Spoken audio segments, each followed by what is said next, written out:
देखिए, कांग्रेस को लेकर पहले मुझे लग रहा है कि पहली गिनती जो थी वो कॉलोनियों की गिनती थी। ठीक है, कॉलोनियों में बीजेपी को लेकर मैं खुद रिपोर्टिंग कर चुका हूं और मैंने खुद कॉलोनियों में जाके देखा कि बीजेपी को लेकर नाराजगी थी। पहले कॉलोनियों की अगर वोटिंग की अगर बात की जाए तो वहां कांग्रेस को वोट पड़े होंगे। वहां के जो लोग हैं, जो वहां की महिलाएं हैं, जो वहां की पुरुष हैं, उन्होंने कहा था कि हम पंजे पर वोट डालेंगे।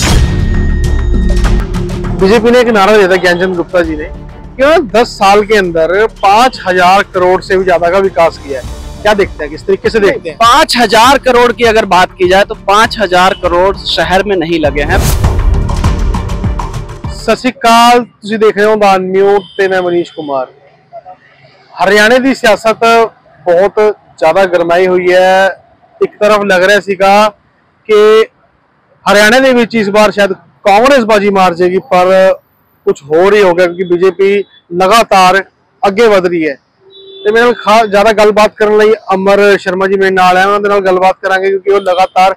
सर, किस तरीके से आप पूरे हरियाणा के स्थितियों को आप देखते हैं? आपने बड़ी नजदीक से चुनाव को देखा है।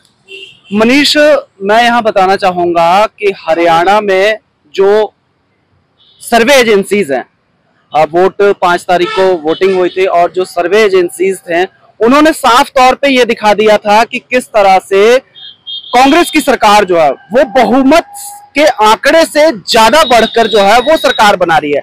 लेकिन आज 8 तारीख है और सुबह अगर कहा जाए तो 8 बजे से मैं न्यूज चैनल और खुद अपने पेज पर भी मैं लाइव हूँ। कई चैनलों पर आप देख रहे हैं, बड़े बड़े जो नेशनल चैनल आप कह सकते हैं कि नेशनल चैनल पर भी देखने को मिल रहा है कि अब जो है, और मैं आपको बताऊंगा मनीष की 9:30 बजे के बाद एक ऐसा, मैं आपकी बात कर रहा हूँ, जब सबसे पहले पंचकुला के, मैं पंचकुला में खड़े, बड़ी हॉट सीट मानी जा रही है पंचकुला की। पंचकुला के अंदर जब स्टार्टिंग हुई, काउंटिंग स्टार्ट हुई, वोटिंग काउंटिंग स्टार्ट हुई, तब एकदम से चंद्रमोहन जी आगे थे, कांग्रेस के आगे थे। 5 से 6 राउंड वो आगे चलते रहे। 7वें राउंड में ऐसा क्या देखते हो आपकी एकदम से ज्ञानचंद गुप्ता जी आगे जाते हैं? देखिए, कांग्रेस को लेकर पहले मुझे लग रहा है कि पहली गिनती जो थी वो कॉलोनियों की गिनती थी। ठीक है, कॉलोनियों में बीजेपी को लेकर मैं खुद रिपोर्टिंग कर चुका हूं और मैंने खुद कॉलोनियों में जाके देखा कि बीजेपी को लेकर नाराजगी थी। जिस तरह से नाराजगी थी, तो पहले कॉलोनियों की अगर वोटिंग की अगर बात की जाए तो वहां कांग्रेस को वोट पड़े होंगे, क्योंकि साफ तौर पे वहां के जो लोग हैं, जो वहां की महिलाएं हैं, जो वहां की पुरुष हैं, उन्होंने कहा था कि हम पंजे पर वोट डालेंगे।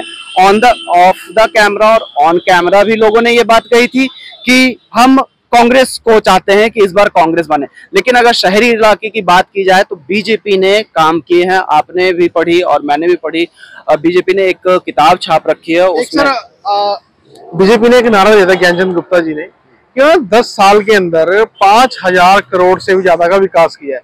क्या देखते हैं, किस तरीके से देखते हैं? 5,000 करोड़ की अगर बात की जाए तो 5,000 करोड़ शहर में नहीं लगे हैं। 5,000 करोड़ अगर देखा जाए, 5,000 करोड़ बहुत बड़ी रकम है, एक जिले के लिए बहुत बड़ी रकम है। अगर 5,000 करोड़ एक जिले में खर्च किया जाता है तो आप किसी फॉरेन के शहर को कंपेयर कर सकते हैं पंचकुला से। लेकिन आपने देखते हैं कि पंचकुला की हालात क्या है।